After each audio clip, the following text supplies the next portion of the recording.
Le Tout-Puissant a dit, « Il n'a pas été donné à un humain que Dieu lui parle autrement que par révélation ou derrière un voile, ou qu'il lui envoie un messager qui révèle par sa permission ce qu'il veut. Il est sublime et sage. » Dieu Tout-Puissant est un homme comme tous les gens, dans son corps et son esprit. Et il n'est pas muet, qui ne peut pas parler. Plutôt, il peut parler et entendre aussi. Et la preuve, la récitation et la publication de son message. Il se peut qu'il ignore encore quelques informations, mais il peut comprendre et accepter toute nouvelle vérité. Il ne parle pas aux gens derrière un voile ou à travers des indices.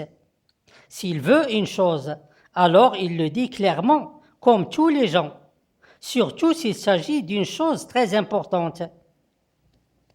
Au contraire du faux Seigneur qui est dans le ciel, il ordonne aux gens de cacher toute vérité et suivre tout acte aléatoire et le comprendre selon ce qu'ils désirent. Et c'est exactement ça, ce que les criminels parmi les gens font. En effet, ils cachent toute vérité, puis ils essaient de manipuler et tromper Dieu Tout-Puissant en utilisant leurs œuvres et celles de leur faux Seigneur qui est dans le ciel, pour annoncer à la fin que Dieu Tout-Puissant approuve tout ce qu'il désire. Dieu Tout-Puissant est un homme, et il était toujours un homme, et c'est lui le messager de Dieu qui récite et publie son message aux gens. C'est l'unique messager, c'est-à-dire qu'il n'a jamais choisi un autre messager que lui pour transmettre son message. Et il n'a jamais élu quelqu'un pour gérer sa création à sa place. Alors tous les prophètes sont tout simplement des spirituels menteurs qui ont utilisé Dieu Tout-Puissant en se servant de la politique du faux Seigneur qui est dans le ciel.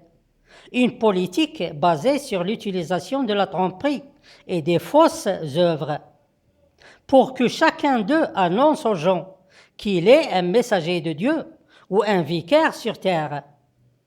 Et le résultat de ce mensonge, une terre corrompue par l'abondance de la corruption et un monde guidé par des dirigeants tyranniques.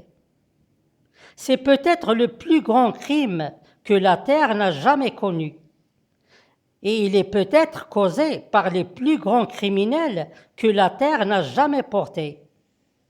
Dieu Tout-Puissant ne choisit jamais un messager ou n'importe quoi sans le savoir. Et c'est d'ailleurs le cas pour tous les gens. Tous ces prophètes et tous ceux qui ont suivi leur méthode de la tromperie ont pour eux de la part de Dieu Tout-Puissant le dur châtiment.